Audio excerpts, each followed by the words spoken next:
Dengar dulu makanya saya katakan lagi, saudara. kurang keras apa dia ini menghina Pak, tetapi tidak ada ditersangkakan. Itu Anda maunya saya ditersangkakan? Dengar dulu Bung, saya mau kasih contoh. Saya juga marah kalau kayak gini, Mbak Elvira. Anda cari analogi yang lain, saya tidak Terserah saya, ini hak saya bicara. Terserah mengkonter Oke, Anda. gantian. Nanti Anda kasih contoh saya, terserah Anda kalau mau. Oh iya, termulut. Itu loh. Baik. Ini Jongos Nah, Jokowi. tuh kan. Nah, Kan saya sudah kembalikan, Anda memerintahkan, ini Jongos Jokowi. Apapun yang disampaikan Jokowi pasti akan dibela. Apapun narasi kebohongan mobil SMK, kebohongan 11.000 triliun, pasti dibela. nah dia sendiri udah mengungkapkan. Itu yang mau saya sampaikan. Contoh ada di mereka ini. Gitu loh. Kalau bicara advokat, tetapi tidak tersangka. Maksud saya, yang disampaikan oleh Bung Rifai tadi, bahwa ya bukan dia bertindak sebagai advokat. Kalau dia bertindak sebagai advokat, tentu dia melakukan pembelaan atas nama kliennya. Terjadi perdebatan sengit antara pengacara Roy Suryo, Ahmad Kozinudin, dengan pembela Jokowi, Freddy Alex Damanik di sebuah forum diskusi.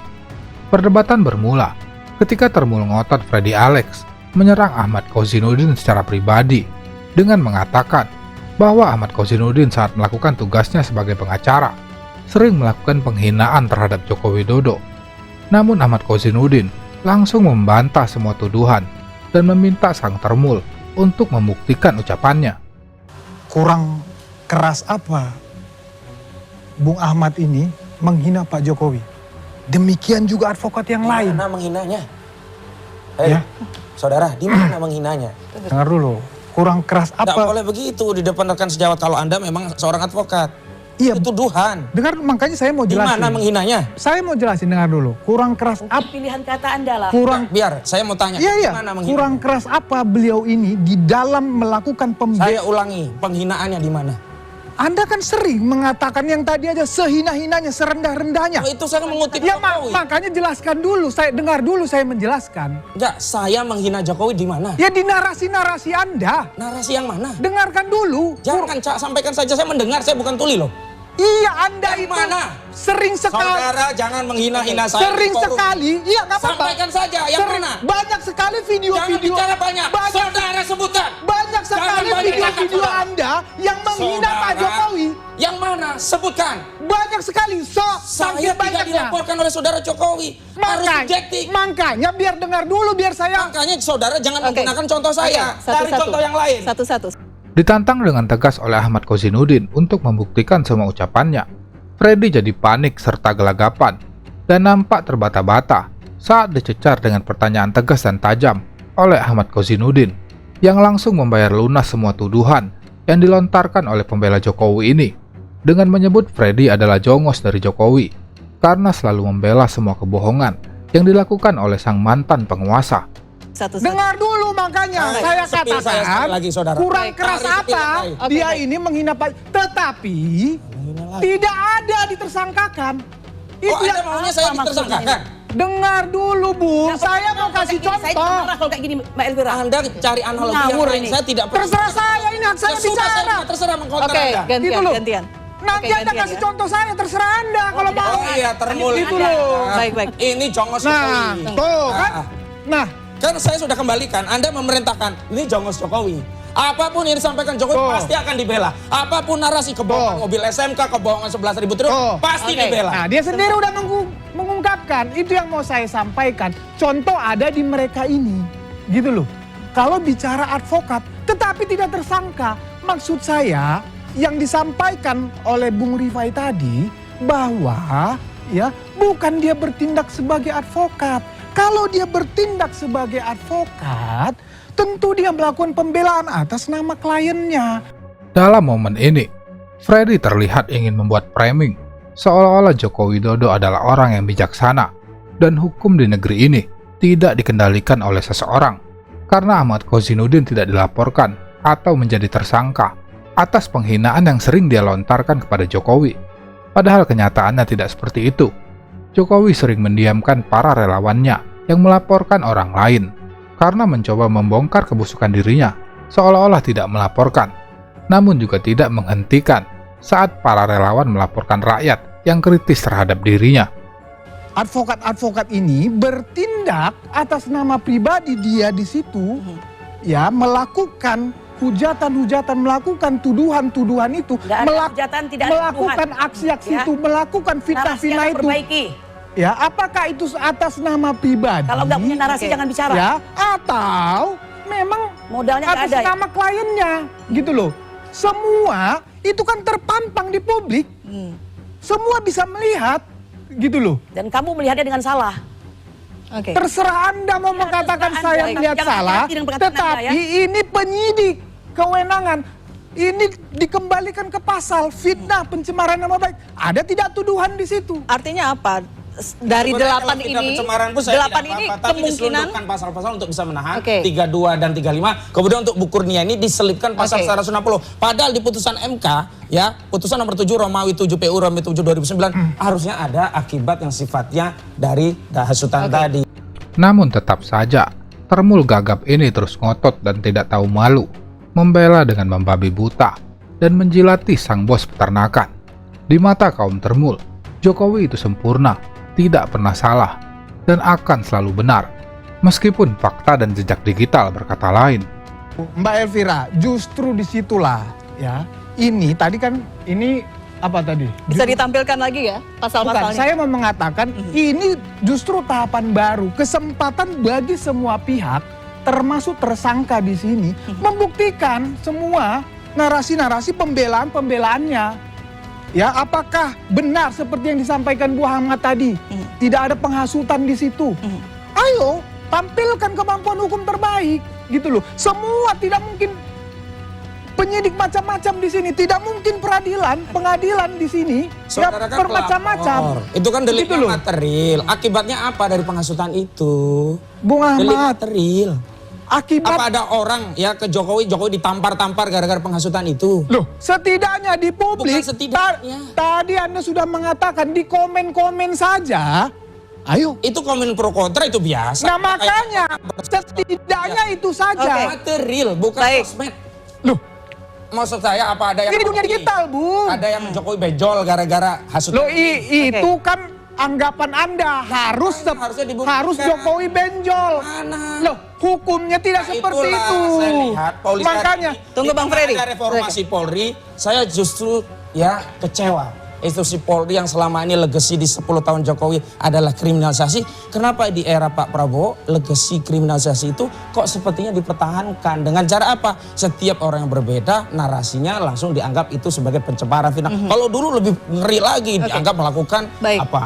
Sesuatu makar dan sebagainya. Tapi hari ini yang paling seksi pakai ITE. Kenapa? Cari kulik-kulik kesalahan gampang, pasalnya cari yang paling tinggi agar apa? Bisa menahan. Makanya kita akan lihat besok. Kalau ada intensi penahanan berarti benar ini tahapan yang dilalui ini dalam rangka memenjarakan orang, bukan dalam rangka memulihkan kehormatan, bukan dalam rangka menghentikan orang, bukan dalam rangka menegakkan wibawa marwah di hadapan anak cucu setidaknya, apalagi di hadapan rakyat. Ini kita nggak bisa dicerdaskan dengan narasi seperti ini, begitu loh. Hukum Mas Roy Suryo, Mas Ahmad Khosinuddin, Iya. dan Ketua Jokomania Mas Andi Azwan. Oh, udah ketua sekarang ya? Udah ketua sekarang. Resmi Bang, sejak kapan Ternyata tewasnya seseorang berkah bagi yang lain ya. Waduh. Suatu organisasi itu tidak boleh vakum. Tetap harus ada berjalan. ketua. Harus ada supirnya ya. Harus ada jalan. Ada yang ditangkap, harus ada yang menggantikan begitu ya. Bukan juga kayak begitu. Itu mah persepsi yang sangat negatif. Itu biasa lah kalau sudah begitu. Oke, lanjut. Kembali belum ke jalan mulai yang loh lurus. ini. Bapak belum mulai loh ya. Ini baru pertama Iya. kali saya ngeblank sebelum dimulai pembahasan. Saya tiba-tiba langsung waduh kemana-mana gitu. Baru mulai. Apapun yang terjadi di sana itu yang dilakukan oleh KPU itu adalah mereka yang melakukan itu. Kalau memang itu adalah suatu peraturan dari KPU Surakarta sendiri yang harus memusnahkan misalnya kan dokumen sudah 1 tahun, itu haknya mereka, nggak ada kaitan sama sekali dengan Pak Jokowi. Berarti Bang Andi ini seolah menegaskan bahwa tidak ada instruksi dari tim operasi. Mana ada instruksi dari Pak Jokowi gitu loh. Ini kan ulama kalau kita bicara kan gitu loh. Ini kan juga 2000 berapa itu? 2005 ya. Pecinta Jokowi garis keras, sekaligus Ketua Umum Joman, Andi Azwan, disindir dengan telak oleh pengacara Roy Suryo, Ahmad Khosinuddin, yang menyebut Ketum Joman ini mendapatkan berkah dari insiden ditangkapnya Wamenaker Emmanuel Ebenezer oleh pihak KPK terkait kasus korupsi. Dengan kejadian itu, Andi Aswan mendapatkan durian runtuh yang membuat dirinya secara otomatis menjadi ketua umum organisasi Jokowi Mania, kumpulan para relawan yang begitu mengkultuskan figur Joko Widodo. 2005 ya. Kan 2005 ini aja sudah berapa? 20 tahun. Mana ada hubungan tentang untuk membakar-bakar seperti itu? Enggak. Di tengah kubu Jokowi yang merepetisi argumentasi yang kadang-kadang masyarakat itu lagi argumentasinya bosan juga gitu loh. Justru kami menemukan data fakta baru dan berbagai argumentasi yang makin mengokohkan apa yang selama ini diyakini oleh Roy Suryo dan kawan-kawan. Misalnya kalau dalam konteks sidang KIP kemarin itu setidaknya ada dua hal yang penting ya untuk kita simak. Pertama adanya anomali, yang kedua tentu kontradiksi. Anomali tadi soal dokumen itu kan memang kalau kita lihat ansi dari sisi siapa yang kawin, siapa yang nyiapin, bisa juga kita bikin analogi. Memang sih yang kawin Jokowi begitu, tapi dokumen apakah dulu pasangannya janda atau enggak kan penting juga gitu. Oh ternyata dulu kawinnya dengan janda, nah kan dokumen itu penting. Nah yang paling penting di Solo itu kan ada dokumen yang mungkin saja bisa kita duga gelar-gelar yang lain selain gelar yang diakui. Misalnya dulu kan pernah DRS, nah, sekarang yang diketahui diakui insinyur. Jangan-jangan di sana ada gelar yang ganda yang dalam konteks menghilangkan jejak bisa dipertahankan insinyurnya, DRS-nya dihilangkan. Itu kan praduga yang mungkin muncul dan wajar saja begitu loh, karena barangnya dihilangkan begitu. Perdebatan soal dugaan ijazah palsu Jokowi semakin memanas setelah pihak Roy Suryo ditetapkan sebagai tersangka oleh Polda Metro Jaya. Namun para pendukung Jokowi nampak kecewa setelah Roy dan kawan-kawan tidak ditahan oleh pihak penyidik sewaktu diperiksa sebagai tersangka.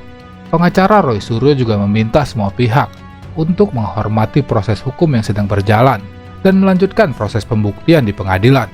Tuh bahwasanya kalau kita ketahui ijazah kan sudah dari KPU Surakarta itu kan sudah dimiliki oleh Roy Suryo dan kawan-kawan kan. Yang sudah dilegalisir, cuma memang menurut itu kan memang harus ditutup karena kan harus ada izin sebetulnya untuk itu. Ya itu kan sudah, artinya kan ada dokumen itu sebetulnya.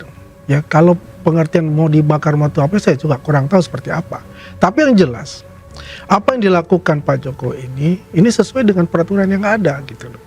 Kalau permasalahan-permasalahan yang di luar itu ya, yang dibuat seperti itu kita tidak tahu menahu untuk itu. Tapi Yang jelas posisi kita adalah defend. Kita minta, kita berikan. Gitu loh. Kalau itu berurusan dengan yang namanya institusi yang lain, ya katakanlah KPU, katakanlah dengan institusi misalnya UGM-nya, itulah ada pihak UGM sendiri dan pihak KPU untuk itu. Kita tidak ada intervensi seperti itu. Yang kedua kan kontradiksinya misalnya soal KHS saat di UGM, klaim dari UGM tidak memiliki, tapi pada saat yang bersamaan Polda yang juga menjadi pihak dalam sengketa informasi publik itu justru menegaskan sudah menyita dari UGM KHS. Jadi mana yang benar gitu. Hampir sama versi Bareskrim KKN tahun 83, Jokowi merevisi 85. Saya kira itu kan sebenarnya tidak memang berkaitan langsung ya dengan dokumen ijazah, tapi makin katakanlah ini menjadi indikasi makin mengkonfirmasi ada masalah di ijazah itu begitu. Sebab bagi sebuah dokumen yang runtutannya sistematis dan bisa dirujuk dari data-data yang ya qualified dong harusnya UGM loh ini. Tapi kok ternyata ada problem gitu dari timing, dari pelaku, misalnya Kasbujo yang juga statementnya berubah-ubah dari sisi ini berkembang pengakuan ya, begitu. dari Solo berkembang sampai ke UGM ya kan, kita lagi bahas Solo juga. Iya kan? begitu. Nah, itu kan Maka saya mau tanggapi. Ini sebenarnya ijazahnya asli apa enggak sih? Itu betul-betul menghantui percakapan publik, menghantui perbincangan publik saat ini. Publik melihat ini harusnya segera diselesaikan. Segera diselesaikan. Bang Adi, terakhir dari Anda.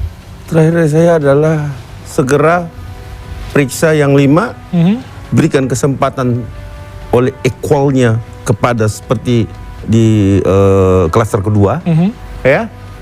Kemudian tahan. Oke. Itu aja. Tetap. Walaupun ada pengajuan saksi meringankan seperti klaster 2 kemarin, ya, kita butuh waktu. Ya tentu. Setelah itu, ya apalagi dong, tahan dong, jangan lama-lama lagi. Kalau sudah periksa semua. Oke. Harap. Keyakinan Anda akan ke sana atau Harapan- penghentian akan ada di sana di tengah? Kalau penghentian wah, bahaya, bisa dikeroyok Mabes Polda Metro sama Ini kami. ancaman menurut Anda? Oh, ya kalau dihentikan tiba-tiba kan tentunya kami akan perapit kan Polda Metro dong. Kan gitu. Oke. Itu kan persoalan, itu kan instrumen hukum yang disediakan oleh hukum kan. Jadi kalau dihentikan menurut Anda itu yang tidak adil bagi Saya Anda? bisa perapit, beliau juga bisa perapit. Oh, oke. Semua bisa perapit. Oke, Ya. itu terakhir dari Anda ya? Terakhir dari saya, periksa segera, bungkus. Artinya? P21. Oh, oke. Baik. Pembela Jokowi, Ade Gogon Darmawan, disindir dan ditertawakan oleh pengacara Roy Suryo, Ahmad Kozinudin, ketika keinginan Mas Jambul gagal untuk memenjarakan Roy Suryo dan kawan-kawan. Padahal Ade Darmawan sangat ngotot menginginkan Roy Suryo CS ditahan, dengan dalih telah menimbulkan kegaduhan dan merusak nalar publik. Namun alih-alih keinginannya terjadi, Mas Jambul malah disindir balik dan dipermalukan oleh narasumber. Mas Kausin ini terakhir. Bismillahirrahmanirrahim. Sayang sekali ya Bang Ade, untuk kali yang kesekian kalinya saya sepertinya ingin menyimpulkan bahwa harapan dan doa Bang Ade itu tidak terkabul lagi gitu. Tapi ya apapun itu harus diterima, karena keadaan itu tidak bisa dibantah dengan harapan begitu. Bahwa keadaannya tidak ditahan itu tidak bisa diharap-harap lagi untuk ditahan. Jadi bersabar ya Bang Ade, mudah-mudahan juga nggak terkabul begitu. Saya membaca suasana kebatinan hari ini masyarakat meyakin, oh ini barang palsu, tinggal nunggu di pengadilan. Nah, ketahuan palsu toh. Nah, jadi masyarakat itu persepsinya udah begitu kalau saya lihat dari perbincangan. Nah, di sini kan sebenarnya 3 pro Roy, 1 yang nggak pro. Nah, saya mau menjawab yang nggak pro ini. Yang bilang palsu itu semestinya tunjukkan, bukan Pak Jokowi, malah disuruh tunjukkan.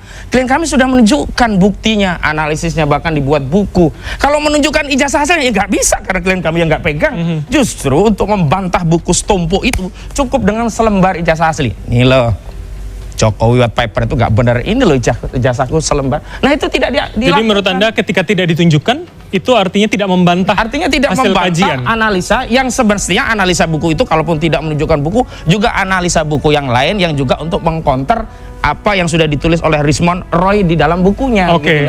Artinya jangan salahkan publik yang hari ini, permisi Bang Ade, ikut punya keyakinan sama dengan klien kami, dan mohon maaf ya Pak Ade, nggak ditahan loh, udahlah nggak usah berharap ditahan gitu ya.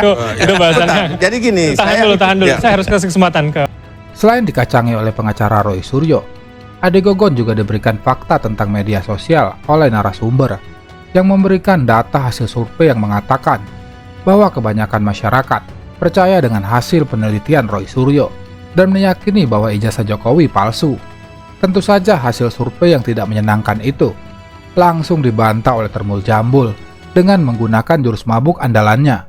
Beberapa orang yang awal-awalnya menolak sekarang setidaknya menjadi ragu. Jangan-jangan nih. Walaupun belum membenarkan. Walaupun belum Mas Roy dan membenarkan. teman-teman ya. Oke. Itu yang terjadi di media sosial. Jadi untuk Bang Ade, narasi-narasi terkait Pak Jokowi itu, narasi-narasi yang dibawa oleh Bang Ade dan tim, sebenarnya sayang sekali belum banyak dimakan, belum banyak diterima oleh publik di media sosial. Begitu Bang Ade? Oke, jadi ini karena data yang berbicara. Data yang berbicara. ini menurut analisis. Baik, Ya kan? tahan dulu Mas Ade, tahan dulu, semuanya tahan. Apa yang mau Anda sampaikan? Menjawab mengenai ijazah, selesai masalah ditunjukin. Ini Anda simpan dari tadi ya? Ya, sadar tidak sadar ya, kita melihat di sini, kalau bisa di zoom di kamera ini sebenarnya pada saat Mabes Polri itu menayangkan ijazah itu. Terlepas itu adalah fotokopinya yang sebelah kiri, tetapi pada saat adik iparnya Pak Jokowi membawa itu diserahkan, itu kelihatan kok. Ini kelihatan bahwa sebenarnya ijazah ini sudah ditayangkan di Mabes Polri gitu loh. Oke. Ini Tapi Mabes ini kan Polri. foto yang ketika dipegang oleh banyak orang begitu, bukan langsung dihadapkan ke kamera. Jadi Bang gini, Ade. kepentingannya adalah kemudian, ya kan? Ini baru mau difuslap, ya. Kemudian setelah difuslap keluar hasilnya dijelaskan, makanya ditampilkan kan, seperti itu kan? Iya. Itu kepentingannya. Nah, kemudian jadi gini. Atau kalau ditampilkan kenapa tidak fotokopian itu yang diganti? Itu kan yang kemudian diragukan. Jadi gini, kan ini kita berbicara, makanya seperti saya katakan bahwa itu analog, fisik gitu loh. Nah ini yang perlu dipahami oleh teman-teman atau publik yang mungkin bertanya-tanya, kok nggak ditunjukin? Sudah ditunjukin sebenarnya, sudah diperlihatkan. Cuman pertanyaannya adalah ya kan? Kok nggak ditunjukin ke Mas Roy? Diserahkan ke Mas Roy yang meneliti. Itu kepentingannya Mas Roy. Bukan di publik maksudnya. Bukan di publik. Tidak ingin kehilangan muka, Mas Jambul mencoba berkelit dengan mengeluarkan jurus mabuk andalannya. Ia bersikap diplomatis dan mengatakan tetap menghormati semua keputusan penyidik yang tidak menahan Roy Suryo dan kawan-kawan. Padahal sangat jelas terlihat bagaimana masifnya gerombolan termul bersuara keras dan lantang meminta pihak kepolisian untuk segera menahan Roy dan kawan-kawan karena terus-menerus menyerang dan menyudutkan majikannya. Itu yang pernyataan misleading dan tendensius. Andaikan aku meminjam ya syair lagu ya, ada mesin waktu ya, kita kembali ke masa itu, saya sarankan Pak Jokowi mengadopsi apa yang dilakukan oleh Pak Asrul Sani. Itu juga nggak ke Pak Roy, ke publik, dan jelas langsung sambil menjelaskan kronologisnya. Ini loh, dulu saya peroleh dengan susah payah, berkeringat, berdarah-darah, bayar SPP-nya, saya harus jual durian, jual nangka, jual kelapa, misalnya begitu gitu loh. Kan nggak begitu, itu kan metodenya kayak kucing-kucingan. Dampaknya apa? Awalnya publik meragu-ragukan Jokowi, sekarang publik juga meragu-ragukan institusi kepolisian. Jadi kena bala ini polisi. Karena apa? Polisi pada peristiwa yang lain tegas menunjukkan ini buktinya. Pada peristiwa saudara Joko Widodo saat gelar perkara, baik yang versi Bareskrim atau gelar perkara khusus, nggak muncul ini barang.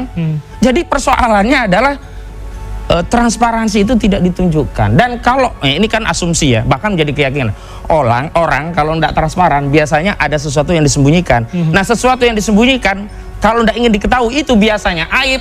Ijazah yang ada aib itu ijazah palsu. Kira-kira begitu. Logikanya situ. Silakan. Kami dan Bapak Insinyur Joko Widodo, saya meyakini bahwa beliau itu menyerahkan penuh kepada pihak kepolisian negara Republik Indonesia, karena kami sudah menyerahkan pada negara. Kami ini mundur nih, satu step ini mundur. Nah, yang kami bisanya tahan dong. Itu prioritas satu. Tahan dong, gitu aja bisanya. Tetapi selebihnya itu nggak bisa.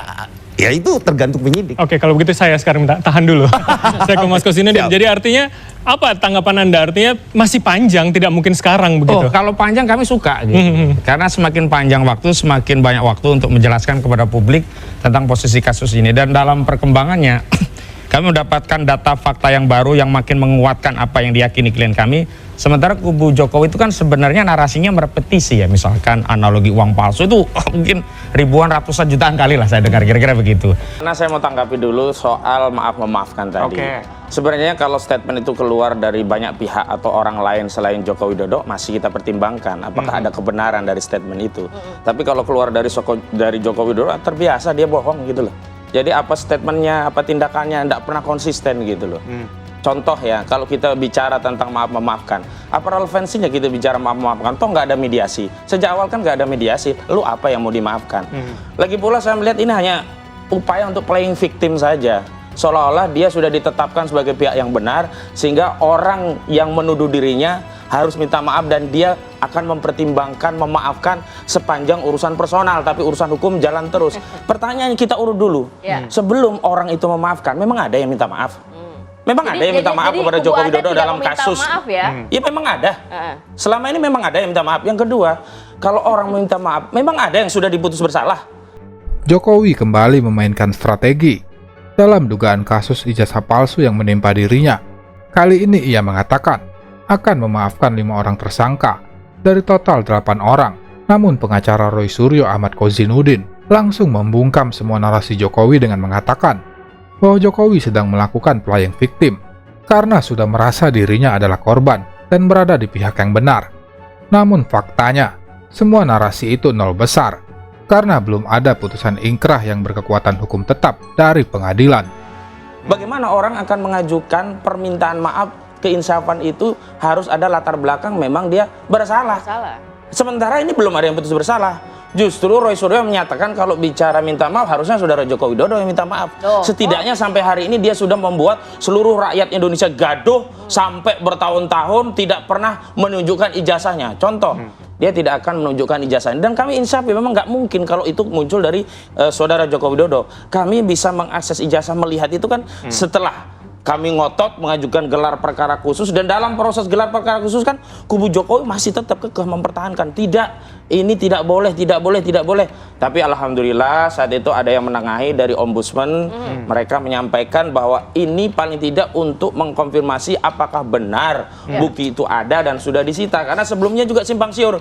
Kubu Jokowi menyatakan saat di Solo kami sudah diperlihatkan ijazah Pak Jokowi asli, ya kan begitu Budi Aris Setiaji. Tapi ternyata ijazah itu sudah disita, lalu apa yang dipertunjukkan? Nah, karena itu kembali ke pertanyaan yang awal, saat kami melihat itu tidak dalam konteks untuk memberikan deskripsi bahwa ini benar, tapi di framing seolah-olah oh asli, waduh nggak ada ampun dan seterusnya, hanya untuk mengkonfirmasi bahwa memang bukti itu sudah disita. Itu, dan bukti itu adalah bukti yang diklaim saudara Joko Widodo dan kubunya sebagai ijazah asli. Mengenai keasliannya justru saat gelar perkara khusus Roy Suryo makin menegaskan 99,9% palsu. Lalu di mana permaafan itu? Nah, inilah yang saya baca playing victim. Sejak awal Joko Widodo itu sudah tarik ulur. Dia berharap lawannya ya ngeper lalu minta maaf. Misalnya awalnya yang dilaporkan 4 dikembangkan menjadi 12, lalu turun jadi 8, dari 8 berusaha dipecah belah, yang lainnya bisa dimaafkan kecuali 3 orang gitu. Namun seperti biasa, di mana ada gula, di situ ada semut. Di mana ada yang mengkritik Jokowi, maka di situ ada Termul yang akan selalu membela majikannya. Kali ini ada Termul Kucluk Ade Darmawan yang menjadi abdi Jokowi untuk membantah semua argumentasi Hozinoudin. Akan tetapi, bukan pengacara lawak namanya bila Ade Darmawan tidak membela Jokowi dengan cara yang konyol dan absurd. Kan memang Pak Presiden Jokowi tidak menyatakan bahwa saya mau memaafkan. Ada pertanyaan oleh wartawan, ya toh? Ini kira-kira kalau ada nggak ya kalau bisa ada yang minta maaf gimana? Kan itu. Bukan Pak Jokowi gujluk-gujluk, bukan Pak Jokowi gujluk-gujluk. Datang ke restoran terus dibilang saya akan memaafkan, nggak ada itu, nggak ada nonsen itu, mana ada. Itu kan pertanyaan yang harus dijawab. Kan kalau nggak dijawab kan nggak bagus. Tapi kenapa kalau ada maaf tapi maaf nggak untuk 3 orang ini, Bang? Itu dia. Harus ada pengecualian. Jadi gini kan, kalau yang 3 orang ini kan udah pasti kan, behind the screen udah pasti otak pelaku nih. Nah, kalau udah pasti kenapa nggak disebutin aja namanya 3-nya langsung, Bang? Ya kan semua juga udah tahu. Siapa dari aja, awal RRT ini seperti apa? Teroris kami sebutnya. Siapa aja, Bang, 3 itu? Roy, Tifa, Rismon kan? Kan itu 3 jelas. Sudah fix itu berarti namanya ya? 3 kan udah di klaster juga sama Polda Metro kan? Kan itu. Cuman memang dari beberapa yang saya lihat bahwa Bang Egy punya pengacara juga ngomong kan bahwa dia baru melihat juga ijazah itu, terus kemudian terjadi spekulasi dan lain-lain sebagainya. Terlepas ya bahwa ini tidak belum diperiksa oleh mereka, tapi di situ membuktikan bahwa ada loh analognya yang harusnya diteliti yang ini. Tapi tadi katanya dari pengamatan nggak mungkin nih usianya 40 tahun kelihatannya. Itu kan. Mukanya berbeda. Itu kan Bang Kosi yang ngomong. Dan tim Roy Suryo yang artinya tidak kan memang tidak kan pernah gitu, ada kesepakatan, lalu untuk kan apa itu. minta maaf gitu loh. Kan itu. Bahwa di mana letak kesalahannya? Bukan. Kita berbicara bahwa analog ini 40 tahun. Itu tadi maksudnya, bukan persoalan memaafkan, Bang. Justru saya lihat ada upaya playing victim, mencoba mencari simpati publik tentang dirinya yang seolah-olah dikuyo-kuyo, padahal persoalannya sederhana. Rakyat tidak sedang menguyo-nguyo mantan presiden, tapi bertanya ijazahnya asli atau palsu. Kalau nanya sih nggak apa-apa. Ini nanyanya ada sesuatu, penghinaan yang nongol, pencemaran nama baik, itu yang jadi masalah. Ya, yang tersinggung itu bukan Pak Jokowi aja, relawan pun juga tersinggung. Orang yang kita hormatin kok, presiden ini. Kok sudah bukan presiden lagi sekarang? Iya, bagaimanapun juga menghormatin dong. Warga negara biasa aja. Benar, tapi Anda tidak boleh memperlakukan seperti itu. Biasa saja kalau Anda punya adat nggak di ketimuran? Adab saya seperti ini. Nah ini Mediasi sebagai pihak-pihak yang ada dalam forum tersebut secara subjektif bisa inisiatif menunjukkan dan dianggap selesai. Dan kemarin oleh Pak Taufik itu ditunggu. Rupanya saudara Jokowi tidak mengambil pilihan subjektif untuk menunjukkan ijazahnya yang itu di forum pengadilan yang sebelumnya dikatakan kalau ada perintah pengadilan akan ditunjukkan, terlepas kalau di mediasi sangat subjektif begitu. Artinya apa? Kalau kita kembali ke tema, mohon maaf, ini yang disebut dengan buruk muka cermin dibelah. Justru saya lihat ada upaya playing victim, mencoba mencari simpati publik tentang dirinya yang seolah-olah dikuyo-kuyo, padahal persoalannya sederhana. Rakyat tidak sedang menguyo-nguyo mantan presiden, tapi bertanya ijazahnya asli atau palsu. kalau nanya sih nggak apa-apa. Ini nanyanya ada sesuatu penghinaan yang nongol, pencemaran nama baik, itu yang jadi masalah. Ya, yang tersinggung itu bukan Pak Jokowi aja, relawan pun juga tersinggung.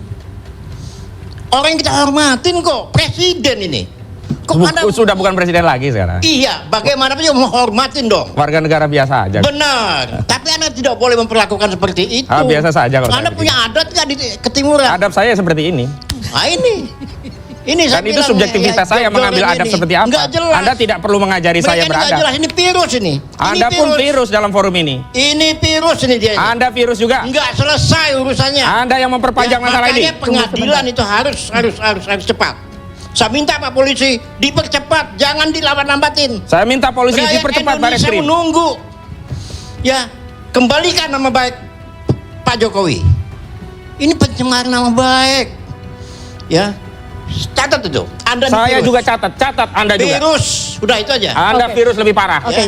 Relawan kosong Jokowi, Norman Hadinugoro, kembali bicara nol besar di TV dengan modal ngotot saat berdiskusi dan berdebat dengan Ahmad Khozinuddin sebagai pengacara Roy Suryo CS soal permasalahan ijazah Jokowi yang terus bergulir tiada henti. Apa yang diperlihatkan oleh relawan kosong Jokowi yang satu ini semakin mempertegas dan memperlihatkan bahwa para relawan kosong Jokowi hanyalah otot tanpa isi. Justru saya lihat ada upaya playing victim, mencoba mencari simpati publik tentang dirinya yang seolah-olah dikuyo-kuyo, padahal persoalannya sederhana. Rakyat tidak sedang menguyo-nguyo mantan presiden, tapi bertanya ijazahnya asli atau palsu. Tapi Anda tidak boleh memperlakukan seperti itu. Biasa saja kalau Anda saya punya adat nggak di ketimuran? Adab saya seperti ini. Nah ini Dan itu subjektivitas saya mengambil adab seperti apa. Nggak jelas. Anda tidak perlu mengajari saya Nggak beradab. jelas, ini virus ini. Anda pun virus dalam forum ini. Ini virus ini dia. Anda virus juga. Nggak selesai urusannya. Anda yang memperpanjang masalah ini. Makanya pengadilan itu harus cepat. Saya minta Pak Polisi dipercepat, jangan dilambat-lambatin. Saya minta polisi Rakyat dipercepat baris Indonesia krim. menunggu. Ya, kembalikan nama baik Pak Jokowi. Ini pencemaran nama baik. Ya, catat itu. Saya juga catat Anda juga. Virus, udah itu aja. Anda virus lebih parah. Mulai dari pencemaran nama baik, fitnah, dan berita bohong, hingga mempersoalkan masalah adat ketimuran ketika mengkritik pejabat publik, serta selalu merasa tersinggung ketika junjungannya dikritik. Namun ketika ada koruptor yang maling uang negara, kita tidak pernah mendengar relawan Jokowi tersinggung atas kelakuan buruk para koruptor yang telah merugikan rakyat Indonesia. Dengan narasi yang selalu hampir sama di setiap perdebatannya, relawan kosong Jokowi selalu membela junjungannya hingga tak terkira. Tidak perlu intelek untuk membela penguasa. Siapa saja bisa bergabung. Syaratnya, panjangkan lidah Anda. Saya banyak setuju ya dari... Oh, harus setuju kan nggak ada yang bisa dibantah. Ini menarik soalnya. Jadi Pak Subhan ini tokoh ya. Jadi ini akan jadi rame ini. Kalau nggak cepat-cepat dituntasin, rame. Iya. Kenapa? Karena nanti ditunggangin. Sebentar lagi Pak Subhan akan ditunggangin. Nah, narasi-narasi seperti ini yang menambah keruh suasana. Harusnya sampaikan saja pandangan.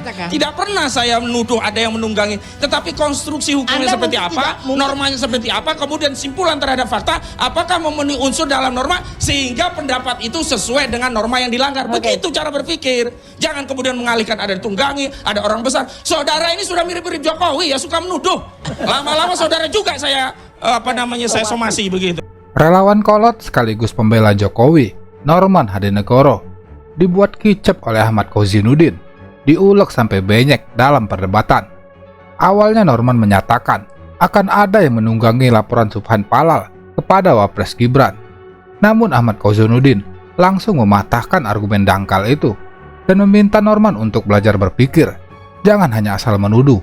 Kozinuddin juga mengingatkan Norman agar berhenti membuat tuduhan tanpa bisa membuktikan, atau relawan kolot ini akan diberikan somasi atas tuduhan yang ia nyatakan ke publik.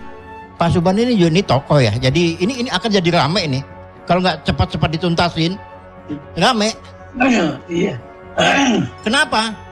Karena nanti ditunggangin. Sebentar lagi Pak Subhan akan ditunggangin. Nah, narasi-narasi seperti ini yang menambah keruh suasana. Harusnya sampaikan saja pandangan. Tidak pernah saya menuduh ada yang menunggangi. Tetapi konstruksi hukumnya seperti apa, normanya seperti apa, kemudian simpulan terhadap fakta, apakah memenuhi unsur dalam norma, sehingga pendapat itu sesuai dengan norma yang dilanggar. Begitu cara berpikir. Jangan kemudian mengalihkan ada ditunggangi, ada orang besar. Saudara ini sudah mirip-mirip Jokowi ya, suka menuduh. Lama-lama saudara juga saya, saya somasi begitu. Relawan kolot ini selalu saja memuji keberhasilan Joko Widodo dalam hal infrastruktur yang dibangun pada saat pemerintahan Jokowi. Namun Kozinuddin langsung membungkam pujian Norman yang nampak berhasil hanya di depan panggung. Namun kenyataannya, di belakang panggung sangat kacau balau dengan meninggalkan hutang yang sangat besar yang harus ditanggung oleh generasi berikutnya, bukan ditanggung oleh keluarga Jokowi ataupun para pendukungnya.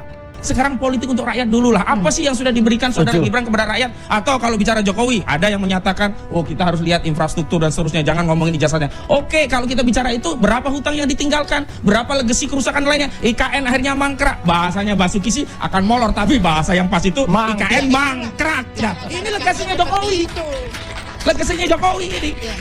Lalu kalau legasi ini mau dilanjutkan, apakah kita mau melestarikan ya kerusakan bangsa ini lalu kita wariskan kepada negara? Lah ini utang 8.000 triliun. Semua IKN mangkrak. Itu berapa kerugian negara? Kalau saya jadi ketua KPK, proyek ikan itu adalah proyek yang merugikan keuangan negara, menguntungkan diri sendiri, orang lain dan atau korporasi, maka melanggar pasal 2 dan atau pasal 3 Undang-Undang 3199, maka saudara Joko Widodo, kalau saya jaksa agung, saya akan sidik saudara Joko Widodo karena telah melanggar undang-undang korupsi. Oke, baik. Dalam persoalan dugaan ijazah palsu Jokowi, Kozinuddin memberikan analogi dalam dunia Islam tentang perawi hadis. Apabila melakukan satu kali kebohongan, maka ditolak semua hadisnya. Sama halnya pada saat Jokowi menyatakan ijazahnya asli, namun rekam jejak Jokowi berkata lain. Kozinuddin juga memberikan frasa bernada sinisme kepada Jokowi dan Gibran dalam persoalan ijazah palsu. Like father, like son, yang menggambarkan kemiripan antara seorang ayah dan anak laki-lakinya. Dengan kata lain, Gibran dan Jokowi sama saja. Saya justru mendapat ungkapan yang agak pas dengan kasus ini. Antara Jokowi dan Gibran itu like father, like son.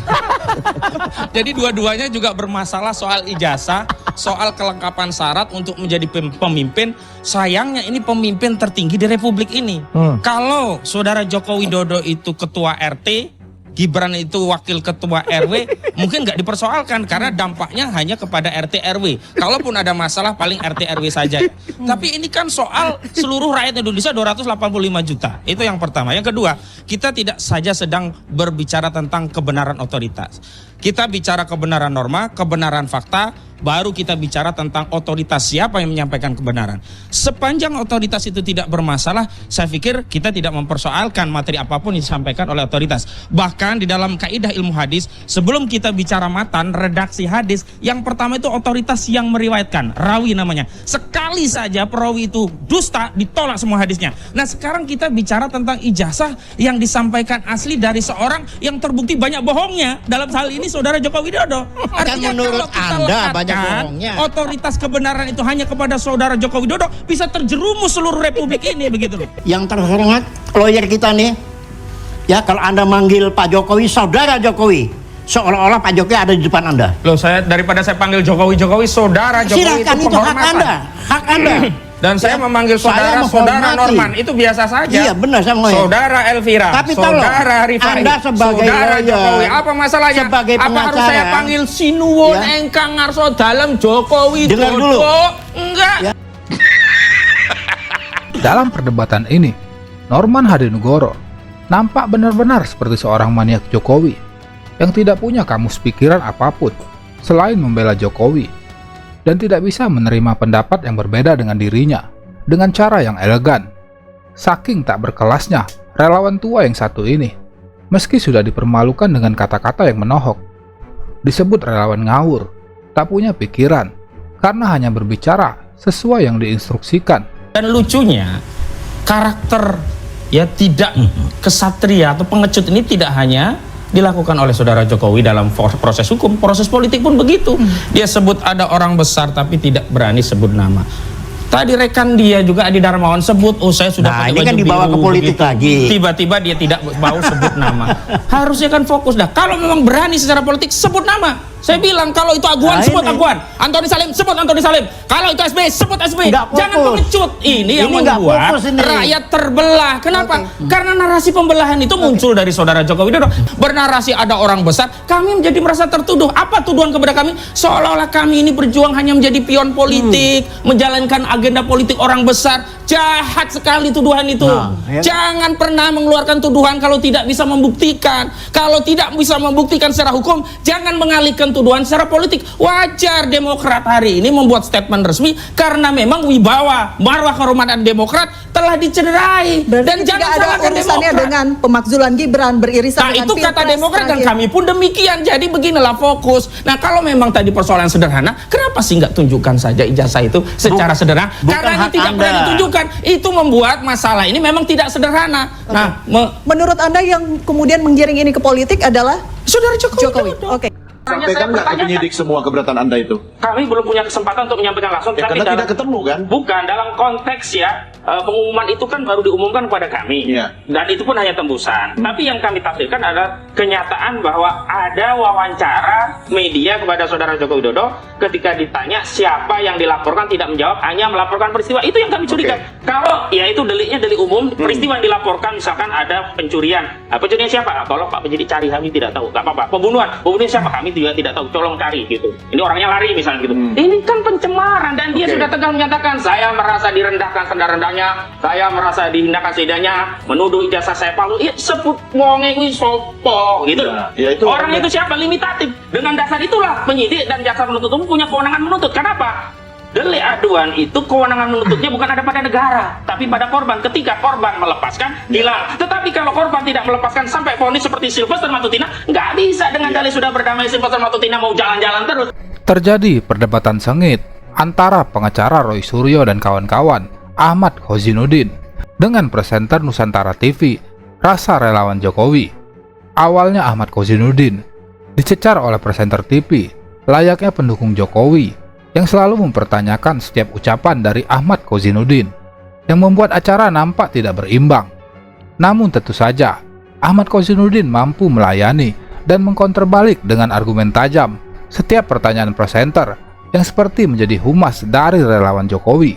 Ya, tetapi ada semacam teror publik yang hendak dibangun dengan menarik siapapun pihak-pihak yang terlibat dalam proses menyampaikan pendapat di Sulu dan Siapa Yogyakarta. yang mau bangun teror publik ini? Ya, dalam hal ini penyidik melalui pemanggilan sejumlah orang-orang. Kan tugas penyidik untuk meminta keterangan. Dari sisi kewenangan iya, tetapi dari sisi pilihan siapa yang akan dipanggil itu tentu sangat subjektif dan itu bisa kita tafsirkan. Dan kami berpendapat tentang itu. Misalnya ada suatu kasus pencurian ayam di pasar, ada orang jualan cabai gitu. Orang jualan cabai ikut diperiksa padahal walaupun dia di pasar dia tidak ada kaitannya dengan pencurian ayam tadi. Nah, itu sebentar, maksudnya Anda lebih tahu strategi penyidik untuk mengumpulkan informasi? Tidak, kami menafsirkan apa yang dilakukan oleh klien kami tidak masuk kategori beberapa di antaranya saksi yang harus dihadirkan. Tetapi ketika ini dihadirkan, apalagi tadinya hanya 5 naik menjadi 12 terlapor, yang 5 sebelumnya sudah diakui oleh kuasa hukum Jokowi dengan sebuah inisial. Begitu dikonfirmasi kepada saudara Joko Widodo tidak mau tanggung jawab, tidak sebut nama, bahkan 12 orang pun tidak ada satu pun disebut oleh Jokowi. Kami kan bertanya-tanya apa kewenangan penyidik yang menerima laporan delik aduan, yang itu kewenangan menuntutnya sangat subjektif tergantung korban. Karena apa? Hanya korban yang tahu siapa yang mencembarkan dirinya, siapa yang merendahkan dirinya. Tidak bisa kemudian penyidik rasa-rasa seolah-olah dia menjadi saudara Joko Widodo selaku korban lalu menetapkan Abraham Samad, Anda yang kemudian dianggap sebagai terlapor dalam konteks pencemaran ini, Roy Suryo, Anda yang kemudian jadi terlapor dalam konteks ini, kemudian Kurnia Trioni, Anda yang menjadi terlapor. Nggak bisa. Sampaikan nggak ke penyidik semua keberatan Anda itu? Kami belum punya kesempatan untuk menyampaikan langsung. Karena tidak ketemu kan? Bukan, dalam konteks ya pengumuman itu kan baru diumumkan kepada kami, dan itu pun hanya tembusan. Tapi yang kami tafsirkan adalah kenyataan bahwa ada wawancara media kepada saudara Joko Widodo ketika ditanya siapa yang dilaporkan tidak menjawab, hanya melaporkan peristiwa. Itu yang kami curiga. Kalau ya itu deliknya delik umum, peristiwa yang dilaporkan misalkan ada pencurian. Pencurian siapa? Tolong Pak penyidik cari, kami tidak tahu. Gak apa-apa. Pembunuhan siapa? Kami juga tidak tahu. Tolong cari gitu. Ini orangnya lari misalnya gitu. Ini kan pencemaran dan dia sudah tegas menyatakan saya merasa direndahkan serendah-rendahnya, saya merasa dihinakan seidahnya, menuduh ijazah saya palsu. Ya sebut wonge kuwi sopo gitu loh. Orang itu siapa? Limitatif. Dengan dasar itulah penyidik dan jaksa penuntut umum punya kewenangan menuntut. Kenapa? Delik aduan itu kewenangan menuntutnya bukan ada pada negara, tapi pada korban. Ketika korban melepaskan, hilang. Tetapi kalau korban tidak melepaskan sampai vonis seperti Sylvester Matutina, nggak bisa dengan dalih sudah berdamai Sylvester Matutina mau jalan-jalan terus. Tentu saja Ahmad Khozinuddin tidak berdiam diri. Ia menyemprot balik presenter yang nampak seperti pembela Jokowi karena tidak kritis terhadap narasumber lain yang hadir, yaitu relawan Jokowi, Freddy Alex Damanik, karena tidak disecar secara kritis oleh sang presenter, yang membuat publik menyimpulkan bahwa presenter sangat tidak berimbang pada perdebatan ini. Misalnya ada suatu kasus pencurian ayam di pasar, ada orang jualan cabai gitu. Orang jualan cabai ikut diperiksa, padahal walaupun dia di pasar dia tidak ada kaitannya dengan pencurian ayam tadi. Nah, itu sebentar, maksudnya Anda lebih tahu strategi penyidik untuk mengumpulkan informasi. Tidak. Jokowi itu harus menyampaikan ke penyidik atau di depan publik? Harusnya yang awal kepada penyidik, dan yang kedua sebagai bentuk transparansi dan kejujuran juga sampaikan kepada publik. Ya, tidak harus sampai kedua dong ya. Yang pertama sudah cukup. Yang pertama tidak dilakukan dan itu dikonfirmasi oleh Humas. Anda tahu itu tidak dilakukan? Nah, Kabid Humas Polda Metro Jaya menjelaskan ya bahwa saudara IRH CW ini hanya melaporkan peristiwa 26 Maret di sekitar Karet ya, yang ada di Jakarta Selatan tentang sejumlah video, ada 24 video. Tidak juga disebutkan dia mengadukan sejumlah nama. Karena itu kan kembali kepada saudara Joko Widodo. Ayo dong sebut saja nama biar gak gaduh kita. Biar saya bisa batasi kepada klien-klien kami. Oh, Anda yang kasusnya pencemaran. Oh, Anda. Sepertinya Persatuan Ternak Mulyono sudah merasuki semua lini di sendi-sendi kehidupan demokrasi kita saat ini. Dari akademisi, pejabat publik, hingga pilar-pilar demokrasi, yaitu pers yang independen, yang seharusnya menjadi pondasi demokrasi di negeri ini, tanpa disusupi dan ditunggangi kepentingan politik dari penguasa. Kan ada pasal yang limitatif, berapa itu? 310 KUHP, 311 KP, dan 27A Undang-Undang ITE yang berkaitan dengan menyerang kehormatan melalui sarana ITE. Yang ini tidak bisa kemudian penyidik mengambil alih fungsi seorang korban, kemudian dia meraba-raba kayak ini deh yang mencemarkan Pak Jokowi, kayak ini deh yang kayaknya memfitnah. Nggak bisa. Nah, itu yang kita uji begitu loh. Karena itu kalau memang mau jujur sebutkan saja dari 12 orang ini mana yang ini terlapor laporan Jokowi, mana yang ini laporan dari Samuel Sweken ya, Lecumanan juga Andi Kurniawan, sehingga menjadi jelas. Jadi menurut Anda disinilah buktinya bahwa aparat berpihak. Ya, itu indikator yang kan bisa belum kita selesai baca. Kasusnya. Nah, bukan masalah akhirnya. Nah, kalau kita bicara keadilan itu tidak di ujungnya, tapi prosesnya. Kalau dalam prosesnya saja kita sudah membaca ada ketidakadilan, apakah kita mau berharap pada ujung dari akhir proses ini begitu? Nah, kemudian saya hanya menyampaikan ya, pengacara ini benci banget sama saya. Benci nggak? Benar-benar cinta mungkin. Oke, silakan. Silakan kritik kepada objeknya. Kalau serang pribadi, setiap orang punya hak untuk membela diri. Karena saya dulu yang mengatakan kesalahan di Garuda, Pak. Mohon maaf sama Bapak. Tunggu. Saya pertama kali mengatakan bahwa laporan yang ada di Polda Metro itu bukan hanya sekedar pencemaran, tapi ujaran kebencian. Itulah yang dia nggak suka karena itu. Makanya dia memberikan. Tapi lagi-lagi dalam diskusi kami tidak menyerang masing-masing pihak. Terima kasih. Yang ngomong pada rakyat ya. Jangan Anda terpancing dengan guru yang bodoh ini. Karena guru ini membohongi pada publik semua mengenai kenyataan yang ada. Hasil gelar kemarin itu saya semakin terang benderang ya. Bahkan pihak Kompolnas pun pemerhati yang dari netral, ahli masing-masing mengatakan bahwa ternyata selama ini Dumas itu tidak mendapatkan unsur pidana yang ada. Jadi sudah benar yang dilakukan oleh Barreskrim itu tadi. Dan kemarin ada 2 poin lagi yang saya lihat itu tadi ya. Bahwa ternyata apa yang selama ini dikatakan oleh si Roy Suryo katanya penelitiannya itu betul-betul ilmiah, itu bohong karena dia pakai metode sampel yang bukan asli. Sehingga itu oleh ahli pun dikatakan bahwa itu tidak benar, tapi dia masih ngeyel. Itu satu. Yang kedua, mengenai apa yang dituduhkan oleh si Risman bahwa itu ada kejanggalan-kejanggalan itu oleh Gama yang menelurkan itu. Gama bersumpah kemarin tuh. Saya jamin Pak, ini Pak Jokowi adalah murid kami, mulai masuk pendidikan sampai tridharma dilakukan, ini bukti-buktinya masing-masing lengkap, mulai dari pinjaman di koperasi, pinjaman itu ada, semua ada. Dan akhirnya saya baru sadar bahwa oh ternyata ya selama ini yang digembar-gemborkan itu adalah benar dugaan saya dulu, Kak. Sampai kemarin kan dibilang-bilang ungkit-ungkit ada Solo lagi terlibat, makanya bolak-balik Bang Rasman, gimana tuh?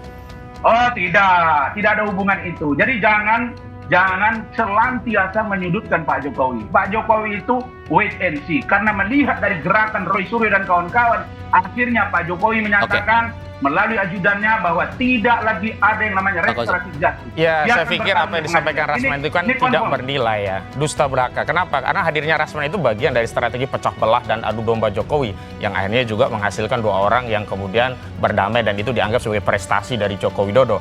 Selanjutnya, Saudara Rasman juga tidak punya kompetensi untuk mengajari kami tentang beracara. Dirinya sendiri kena masalah juga divonis bersalah begitu. Artinya apa? Apa yang disampaikan Rasman juga tidak ada korelasinya dengan perkara ini dan Rasman tidak punya kompetensi untuk mengajari kami.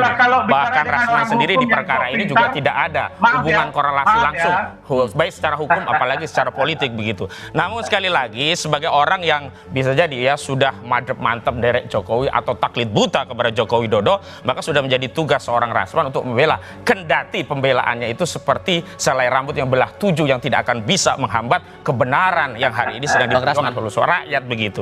Pengacara cerdas dan pemberani Ahmad Kozinudin membungkam pengacara nggak jelas pemuja Jokowi, Rasman Nasution, saat membela Jokowi tentang sidang CLS Citizen Lawsuit di Solo. Namun semua pembelaan yang dilakukan oleh Rasman dengan mudahnya dipatahkan oleh Ahmad Kozinudin dengan mengatakan bahwa semua pernyataan yang dikeluarkan oleh Rasman Nasution tidak bernilai sama sekali karena hanya dusta belaka. Meski begitu, Rasman Nasution tetap akan membela Jokowi karena itu sudah bagian dari tugas para termul. Saya pikir itu yang saya mau sampaikan kepada Saudara Rasman. Jadi tidak perlu mengajari advokat lainnya untuk beracara. Fokus saja pada dirimu. Apakah dirimu sudah punya putusan terhadap banding yang maju yang dimana saudara sudah sampai dituding bagian pecah belah dari kasus ini nih Bang Rasman, gimana tuh? Makanya dari awal Agustus lalu saya sudah katakan sesungguhnya kalian tidak solid. Dan terbukti memang Bang Egy Sujana itu memang keluar karena dia merasa didiskriminasi. Salah satu peran utama yang membuat dia tidak nyaman itulah Saudara Kozinudin. Tidak ingin kehilangan muka, Rasman Nasution mencoba berkelit dan menyerang pribadi Ahmad Kozinudin. Rasman mengatakan bahwa perpecahan di tubuh TPUA dan terjadinya perdamaian antara Egy dan Jokowi disebabkan oleh Ahmad Kozinudin yang melakukan diskriminasi terhadap Egy Sujana dan menyebabkan rasa tidak nyaman hingga terjadinya perpecahan di antara mereka. Tentu saja pernyataan itu hanyalah statement ngawur yang dilontarkan oleh pengacara mediocre Rasman Nasution yang hanya ingin cari panggung demi kepentingan pribadinya. Itu harus menjadi cross check kepada saudara. Dan memang perkara ini tidak ada kaitannya dengan solid atau tidaknya. Inilah yang kemudian dibangun kubu Jokowi untuk memecah belah dengan menghadirkan orang seperti Rasman ini. Oke, lalu kemudian bagaimana seorang lawyer yang katanya pintar bawa ayat, bawa hadis, mengatakan bahwa Rasman bersalah. Dan dia sudah melebar-lebar kepada pokok persoalan yang tidak ada kaitannya dengan persidangan Solo. Itulah Rasman. Inkrah atau tidak sudah putusan terhadap saya. Makanya kalau kalian ini tidak mampu berdebat dengan lawan orang yang mendukung Pak Jokowi, kalian selalu melakukan argumentum ad hominem. Oke, kembali ke konteks. Dia melakukan argumentum ad hominem, sementara saya tidak boleh. Bagi saya mengatakan bahwa saya hakul yakin Pak Jokowi ijazahnya asli dan saya pun yakin bahwa Roy Suryo dan kawan-kawan jika dibawa ke pengadilan mereka akan divonis bersalah. Itu keyakinan saya. Justru saya melihat bahwa Roy Suryo dan kawan-kawan mulai kocar-kacir, ketakutan sehingga mau menguji ke MK dan lain sebagainya. Kalau saya sudah sampaikan beberapa hari yang lalu, kalau memang kita ingin mencari kebenaran dari ijazah Pak Jokowi, monggo kita lanjut ke pengadilan, kita buktikan di sana bersama-sama palsu atau tidak ijazah Pak Jokowi. Bang Kozinudin bilang bahwa banyak micinnya dalam tanda kutip persidangan-persidangan selama ini, tepat nggak tuh Bang? Kalau Kozinudin dan teman-teman ini kan memang selalu membumbui kata-kata yang menurut saya sangat tidak pantas gitu ya. Apa urusannya mecin dan tidak, ini bukan masakan. Yang kemarin mereka bilang KUHP Solo, KUHAP Solo. Ini ngawur semua. Kalau saya sebagai seorang lawyer, saya akan katakan, Anda yang mempersoalkan apa? Saya tanya kepada klien, keabsahan ijazah Pak Jokowi kan? Ya sudah. Sekarang Anda tersangka, kita ajak supaya kejaksaan yang memeriksa perkara ini untuk lanjut menjadi P21 dan ke persidangan. Mari kita tonton, karena seluruh Indonesia akan live kan TV, mungkin live juga melalui media sosial untuk memastikan ijazah Pak Jokowi. Ini Pak Jokowi tidak ada masalah. Mendengar statement ngawur berbasis perasaan yang dilontarkan oleh Rasman Nasution saat membela majikannya, Ahmad Kozynudin dengan tenang namun tajam langsung membungkam Rasman dengan mengatakan bahwa Rasman adalah pihak yang tidak jelas karena tiba-tiba muncul dalam perkara ini dengan membawa misi agenda pecah belah untuk melemahkan perjuangan Roy Suryo dan kawan-kawan dalam membongkar dugaan kasus ijazah palsu Joko Widodo. Ya, itu kan tafsiran dari orang yang tidak mengikuti kasus baik yang di Solo maupun yang di Bareskrim, termasuk juga di Polda Metro Jaya. Saudara Rasman itu kan bukan pihak. Dia baru belakangan hadir sebagai kami Jokowi yang tidak jelas juga juntrungannya dalam perkara ini dia bertindak untuk dan atas nama kepentingan siapa. Karena terlalu banyak buzzer-buzzer Jokowi yang bertebaran untuk membela Jokowi. Tapi kembali ke soal yang sedang diperdebatkan dan memang hari ini berkas itu sudah dikembalikan. Itu membuktikan memang apa yang dilakukan oleh penyidik juga masih mentah karena P19. Kemarin dikembalikan dengan 3 petunjuk, pendalaman terhadap saksi, pendalaman terhadap ahli, bahkan pendalaman terhadap barang bukti. Dan karena pendalaman barang bukti salah satunya adalah kami mengajukan adanya uji laboratorium forensik independen, maka sudah semestinya Polda masuk ke sana dan Joko Widodo tidak perlu khawatir kalau memang ijazahnya asli, ditunjukkan di Surakarta juga tidak bermasalah, diuji secara forensik independen juga tidak masalah. Namun narasi yang dibangun itu kan orang diajak pada cerita-cerita yang tidak ada kaitannya langsung. Sehingga kalau menurut Anda, kalau Anda terlibat dalam kasus yang disidangkan citizen lawsuit itu, Anda mau nanya apa kedua teman rekan KKN Jokowi ini? Anda lihat ijazahnya langsung tidak? Anda sudah lihat dokumen ijazahnya itu tidak? Anda sudah tahu nggak hasil uji laporan forensiknya tidak? Anda ini di sini dalam kapasitas sebagai teman Jokowi itu ada pertemuan sebelumnya tidak? Apakah benar Jack itu alamiah atau Anda persiapkan? Itu seolah-olah Anda akrab dengan Joko Widodo. Apakah Anda terinspirasi dari film Titanic sehingga panggil saudara Joko Widodo Jang Jack? Jadi selalu saja akan banyak ya pertanyaan-pertanyaan yang untuk mendelegitimasi. Karena begini, karena di sidang pidana itu kita mencari kebenaran material. Tidak ansih soal jawaban apa yang disampaikan, tetapi latar dan apakah ada relevansi jawaban itu dengan perkara yang disidangkan. Bang Rasman. Lah masyarakat dibikin bodoh ya dengan statement yang kita menambah bencana 2 kali. Bencana pertama kita lihat negara kita tuh kalah dengan seorang terpidana. Bencana yang kedua, masyarakat menjadi bodoh karena seolah-olah tindakan jaksa mengeksekusi itu keliru karena dianggap misalnya tadi sudah daluarsa lah, kedua ada restoratif justice lah dan seterusnya. Dan harus dibedakan namanya jurisprudensi dengan preseden. Kalau presidennya ada, iya, tapi belum sampai putusan, belum menjadi jurisprudensi. Jadi ada perbedaan nomenklatur antara preseden. Dan itu juga perlu dipertanyakan. Presidennya seperti apa, kasusnya seperti apa. Dan yang jelas kalau bicara tentang restoratif justice itu pra penuntutan kalau itu di jaksa. Kalau di polisi pra penyidikan. Tidak bisa kemudian ini sudah vonis, sudah inkrah, jaksa lalai. Nah, justru saya malah kasihan kepada negara kita. Hari ini seolah-olah kita harus melakukan redefinisi tentang apa itu pengertian negara. Dalam konteks negara kan semua sudah sepakat yang namanya negara itu organisasi yang punya sifat daya paksa. Itu yang membedakan negara dengan institusi atau organisasi di luar negara. Hari ini negara kok sudah milik kayak yayasan. Jadi menurut Anda Pengacara dari Roy Suryo, Ahmad Kozynudin, meminta pihak kejaksaan untuk segera mengeksekusi terpidana Sylvester Matutina yang vonisnya sudah ingkrah di pengadilan. Pernyataan tegas yang disampaikan Kozynudin berkaitan dengan marwah dari penegakan hukum dan rasa keadilan masyarakat yang harus dijunjung tinggi karena masyarakat menginginkan hukum bisa ditegakkan tanpa pandang bulu. Jangan hanya tajam ke rakyat kecil, tapi tumpul terhadap penguasa dan para pendukungnya, termasuk Sylvester Matutina.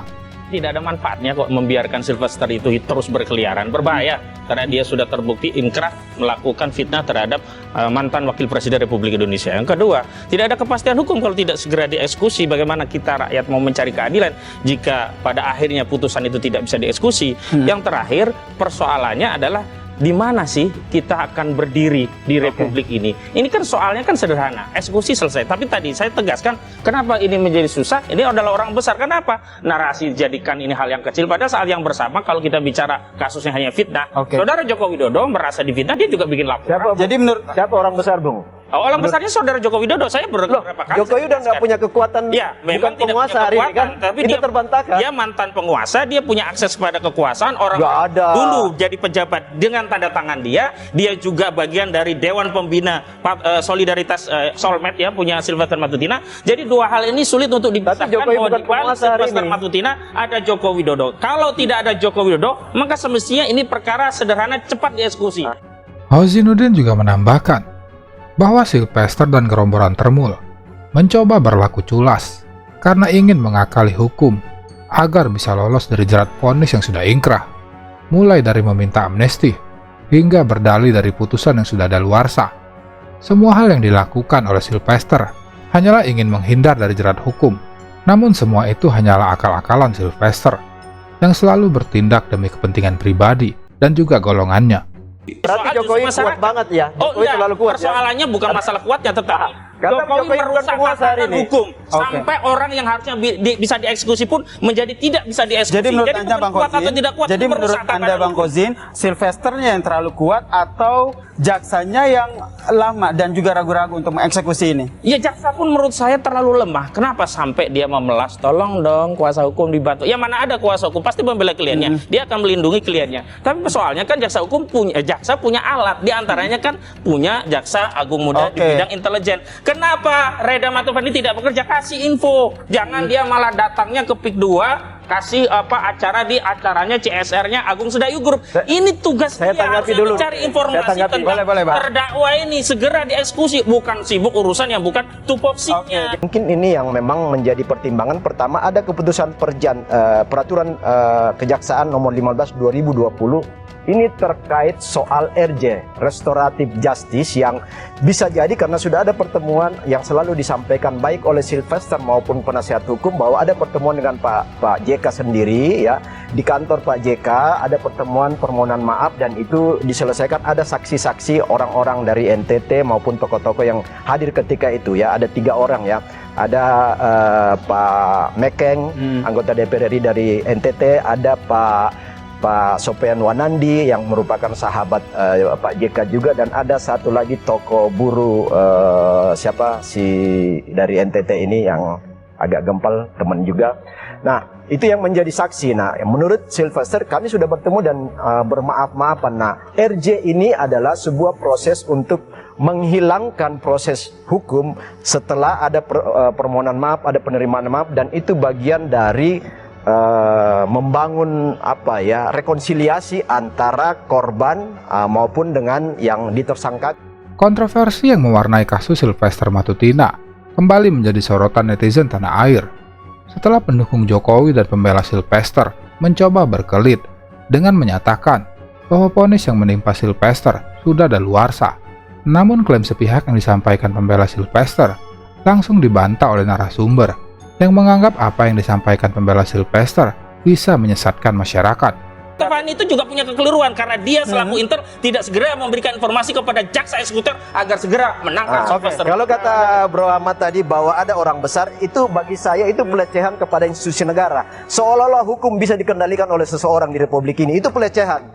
Jadi negara ini punya kedaulatan. Justru Jokowi yang melecehkan negara ini. Sejak era Jokowi lah hal-hal seperti ini terjadi. Oh enggak, Anda salah. Anda salah. Sejarah. Anda tidak pernah ada kasus dan inkrah terjadi tidak bisa dieksekusi kecuali setelah ada saudara Jokowi Widodo. Bahwa sebelumnya bukan hanya soal restoratif justice, bahkan pertama kali yang dipersoalkan adalah meminta amnesti dari presiden dengan dalih ada peristiwa lain juga diberikan amnesti. Itu gagal. Yang kedua justru juga di media Kompas saya masih ingat mencoba dalih bahwa bisa saja jaksa belum dapat salinan putusan. Pak Jasman Panjaitan ketika itu mantan Kejaksaan Agung mencoba berdalih itu. Tapi ternyata semua dalih ini kan terkoreksi oleh data dan fakta. Dan hari ini parameternya sederhana lah. Kalau itu ya masih dianggap sebagai sesuatu yang tidak bisa dieksekusi, tentu jaksa tadi tidak bersikap demikian. Tapi sayangnya saya juga komplain kepada jaksa, kok jaksa menjadi selemah ini gitu loh. Kan harusnya ada tugas-tugas intelijen. Justru yang saya sayangkan Reda Matofani, alih-alih dia membantu Kejaksaan Negeri Jakarta Selatan untuk mengeksekusi dengan memberikan informasi, dia kan jam intel. Kalau Anda bilang jaksa itu lemah, Anda menangkapnya seperti apa? Ada orang kuat di balik ini, dan orang kuat itu non negara. Dan ini yang berulang kali kita tegaskan bahwa hari ini negara kita diintervensi oleh organisasi non negara yang membuat alat-alat negara itu tidak berfungsi sebagaimana biasanya.